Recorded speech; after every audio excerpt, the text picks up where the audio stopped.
Hello students, welcome back to my channel. My self सर। Sir आज हम करने वाले हैं हेनरी फेयल के जो 14 टोटल प्रिंसिपल्स हैं। कितने? 14 प्रिंसिपल्स। तो एक एक करके आज डिस्कस करेंगे और चैप्टर को आज क्लोज करेंगे। सबसे पहला जो हेनरी फेयल का प्रिंसिपल है वो है division of work. Division of work का मतलब होता है वर्क को प्रॉपरली डिस्ट्रीब्यूट कर दिया जाना चाहिए। अगर आप चाहते हो कि आपका गोल अचीव हो और आप अपने गोल तक पहुंच सके, आपको अच्छा प्रॉफिट मिले, तो वर्क को डिवाइड करना बहुत ज़रूरी है स्टूडेंट्स। तो आइए देखते हैं इसमें क्या बताया गया है। In management more weightage is given to on higher efficiency of employees and managers. तो मैनेजमेंट में सबसे ज़्यादा अहमियत किसको दी जाती है? एम्प्लॉयज़ और मैनेजर को। बिकॉज ये जो एम्प्लॉयज़ और मैनेजर्स होते हैं वो आपके प्रोडक्ट की जो क्वालिटी होती है, प्रोडक्टिविटी का मतलब होता है स्टूडेंट्स क्वालिटी। तो यहाँ पे क्वालिटी पे ज़्यादा फोकस करना है हमें, याद रखना। और आपके पास जो इंस्ट्रूमेंट है वो भी प्रॉपरली यूज़ करने हैं। अगर आप अपने इंस्ट्रूमेंट को प्रॉपरली यूज़ नहीं करोगे, रिसोर्सेज को वेस्ट करोगे, तो गोल अचीव तो नहीं होगा। So division of work is necessary to increase the efficiency of employees. तो एम्प्लॉयज़ की एफिशिएंसी को बढ़ाने के लिए हमें एम्प्लॉयज़ के एफिशिएंसी को बढ़ाना है, इसलिए हमें वर्क को डिस्ट्रीब्यूट करना होगा। अगर आप चाहते हो कि आपके मैनेजर्स और एम्प्लॉयज़ प्रॉपरली काम करें, उनके पास नॉलेज आए, उनके पास एक्सपीरियंस आए, तो डिवीज़न ऑफ वर्क बनता है, डिस्ट्रीब्यूट करना पड़ता है। और उसमें भी specialization is possible through division of work. अगर आप कोई भी एक पर्टिकुलर इंसान को कोई काम देते हो तो वो इंसान अगर बार बार काम करेगा तो उसमें वो एक्सपर्ट बन जाएगा। जैसे आपने मुझे कोई अकाउंट का काम दिया, तो अगर मैं अकाउंटिंग कर रहा हूँ आपकी कंपनी में, हिसाब किताब कर रहा हूँ, तो 2-3 साल के बाद मैं उसमें इतना एक्सपर्ट बन जाऊँगा कि मुझे उसमें सब आता होगा। So division of work should be done at managerial and factory level. तो ये जो डिवीज़न ऑफ वर्क है वो मैनेजरियल लेवल पे और फैक्ट्री लेवल, मतलब ऑफिस में भी होना चाहिए और फैक्ट्री लेवल पे भी होना चाहिए। ऐसा नहीं कि कहीं सिर्फ आप ऑफिस में ही इसको करो। वर्क डिस्ट्रीब्यूट सब जगह होता है, जहाँ पे बहुत सारे लोग मिलके काम करते हैं वहाँ पे वर्क डिस्ट्रीब्यूट होता है। अथॉरिटी और रिस्पॉन्सिबिलिटी दूसरे नंबर का टॉपिक है। यहाँ पे बताया गया है कि पावर और responsibility two sides of a coin. एक ही कॉइन के दो पहलू हैं, पावर और responsibility. Power without responsibility and responsibility without power is incomplete. अगर मैं आपको पावर देता हूँ और मैं आपको जिम्मेदारी नहीं देता हूँ तो कोई मतलब नहीं है। पावर लेके क्या करोगे आप? अगर मुझे बिज़नेस में बहुत पावर दिया और रिस्पॉन्सिबिलिटी भी दी तो ही तो कुछ काम का है।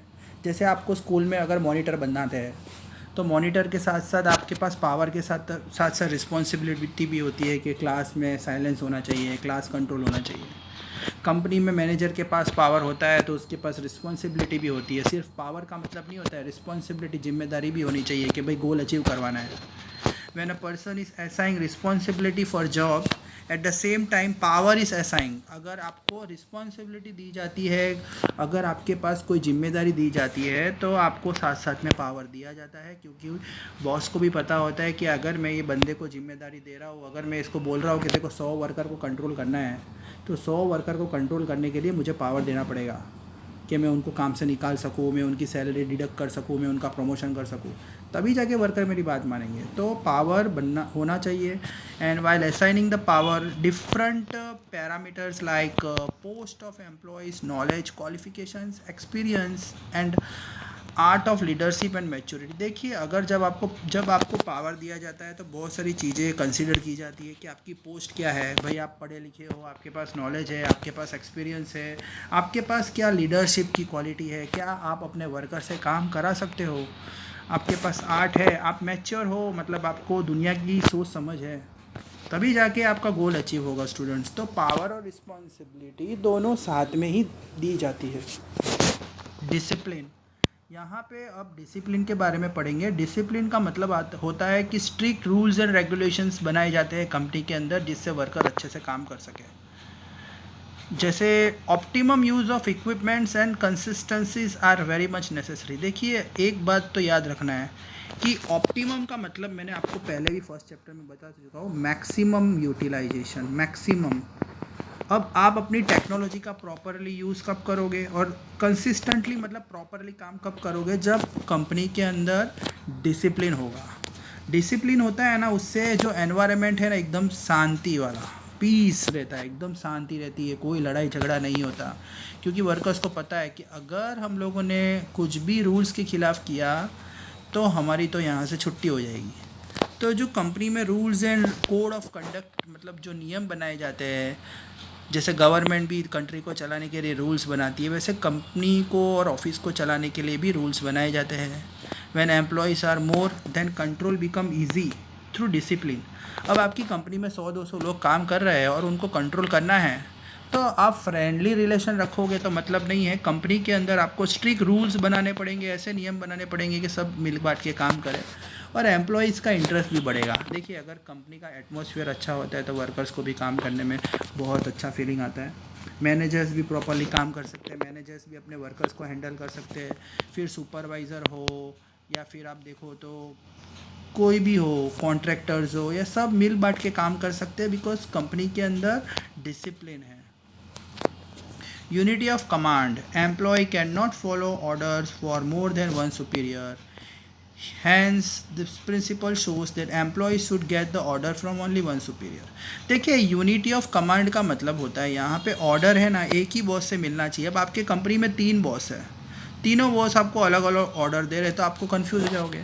जैसे फॉर एग्जांपल, मैं अगर कोई कंपनी में काम करता हूँ, एक बंदा बोलता है कि भाई अकाउंटिंग का काम कर, एक बोलता है मैनेजमेंट कर, और एक बोलता है कि भाई तू परचेज रॉ मटेरियल कर, सेल्स कर। तो यार सब अलग अलग जगह से फायरिंग करेंगे, सब अलग अलग जगह से मुझे ऑर्डर देंगे, तो यार मैं काम नहीं कर पाऊँगा, मैं कंफ्यूज हो जाऊँगा, मेरी क्वालिटी भी ख़राब हो जाएगी। तो ऑर्डर एक ही जन से मिलना चाहिए, राइट। तो एक ही जन से ऑर्डर मिलेगा तभी तो काम करने में मज़ा आएगा। हाँ, मुझे पता रहेगा कि भाई ऑर्डर यहाँ से मिलेगा और मुझे उनको ही रिपोर्ट करना है। मेरे को अगर कंपनी में अगर 4 बॉस है तो मुझे पता है कि एक ही बॉस मुझे ऑर्डर देगा और एक ही बॉस को मुझे पूरा रिपोर्ट देना है, तो ही काम करने में मज़ा आता है। Due to this principle confusion never arise. अब अगर एक ही जगह से ऑर्डर आएगा तो कन्फ्यूज़न नहीं होगा ना। If more than one orders are given then it create confusion, और इंडस्ट्रियल डिसिप्लिन भी मेंटेन नहीं रहेगी। अब कंपनी में अगर अलग अलग जगह से ऑर्डर आ रहा है तो सीधी बात है कन्फ्यूज़न होगा, और काम भी टाइम टू टाइम नहीं होगा यार, क्वालिटी ख़राब होती है, टाइम बिगड़ता है, सभी बिगड़ता है। Unity of direction, 5th number है, planning is an outline for future. Planning हम फ्यूचर के लिए करते हैं, मैंने फर्स्ट चैप्टर में आपको बताया था। यहाँ पे यूनिटी ऑफ डायरेक्शन का जो टॉपिक है उसमें ये बताया गया है कि जो भी हम प्लानिंग करते हैं वो फ्यूचर के लिए करते हैं, और यहाँ पे हम लोग अपना गोल पूरा करने के लिए जॉब डिवीज़न और स्पेशलाइजेशन, मतलब यहाँ पे हम वर्क को डिवाइड करते हैं, और if division are found then the direction guidance is provided. Deviation का मतलब होता है अगर कंपनी में कोई एरर्स आते हैं, जैसे कोई लॉस होता है या कोई मिस्टेक्स आती है, वर्कर्स को कोई काम समझ में नहीं आता है, तो हम ये करते हैं गाइडेंस, डायरेक्शन, अपने वर्कर को रास्ता दिखाना, अपने वर्कर को काम सिखाना। और डायरेक्शन कौन करता है? सुपीरियर, जो आपके बॉस होंगे, जो आपके मैनेजर होंगे, जो आपके सुपरवाइज़र होंगे, वो ये काम करेंगे। ओके, इससे होगा क्या? सबसे बेस्ट ऑप्शन है कि अगर आप ये करते हो ना तो एक कोऑर्डिनेशन बनता है। कोऑर्डिनेशन का मतलब होता है टीम में सब काम करेंगे, क्योंकि अगर आपका मैनेजर आपको प्रॉपर गाइड कर रहा है तो कंपनी में कभी भी झगड़े नहीं होंगे, काम अच्छे से होगा। और according to this principle there should be only one superior group and the group should be doing job only for one purpose. एक ही ग्रुप होना चाहिए, मतलब डिपार्टमेंट, जैसे मैंने आपको नहीं बताया था फाइनेंस डिपार्टमेंट होता है, सेल डिपार्टमेंट होता है, अलग अलग डिपार्टमेंट होते हैं, तो वैसे ही डिपार्टमेंट में एक सुपीरियर होना चाहिए और वो ही सबको डायरेक्ट करेगा, सबसे रिपोर्ट करेगा और सबको कंट्रोल करेगा। Subordinate of individual interest to general interest, इसका मतलब होता है कि इंडिविजुअल इंटरेस्ट का मतलब होता है जब भी आप बिज़नेस में काम करते हो तो आपको अपना गोल नहीं देखना है, आपको किसका गोल देखना है? कंपनी का। मतलब ही नहीं बनना है। अगर मैं कंपनी में काम कर रहा हूँ और सोच रहा हूँ कि भाई मेरी पगार बढ़नी चाहिए, मेरा प्रमोशन बढ़ना चाहिए, मैं अपने लिए काम करूँ, नहीं, हमें कंपनी के लिए काम करना है। अगर हम कंपनी के लिए काम करेंगे तभी कंपनी को बेनिफिट होगा और वो बेनिफिट डायरेक्टली इनडायरेक्टली हमें मिलेगा। ओके स्टूडेंट्स,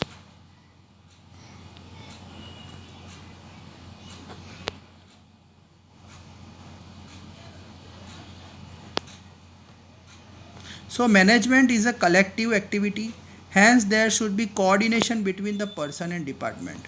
देखिए, कोऑर्डिनेशन होना चाहिए, मतलब वर्कर और जो डिपार्टमेंट है, सेल डिपार्टमेंट है या कोई भी डिपार्टमेंट हो, परचेस डिपार्टमेंट हो, सबके बीच में कोऑर्डिनेशन होना चाहिए। मतलब वर्कर और ऑफिसर के बीच में, दोनों के बीच में एक यूनिटी होनी चाहिए। This result is an easy achievement of goal. अगर कोऑर्डिनेशन प्रॉपर है, टीम में काम कर रहे हैं सब लोग, तभी गोल अचीव होता है। The principle shows that interest of individual और employ group should be consider subsidiary against the interest of whole unit. मतलब हमें हमारे कंपनी के गोल के बारे में सोचना है। पहला हमारा गोल यही होना चाहिए कि फर्स्ट हमारा कंपनी का गोल अचीव हो, और हमारा जो गोल है ना वो सेकेंडरी होना चाहिए। ठीक है, तो हमारा एक कॉमन इंटरेस्ट होना चाहिए। वर्कर जितने भी काम कर रहे हो, सबका एक ही कॉमन गोल होना चाहिए, कंपनीज का गोल इजीली अचीव हो। ओके स्टूडेंट्स, आई होप आपको समझ में आया होगा, और थैंक यू।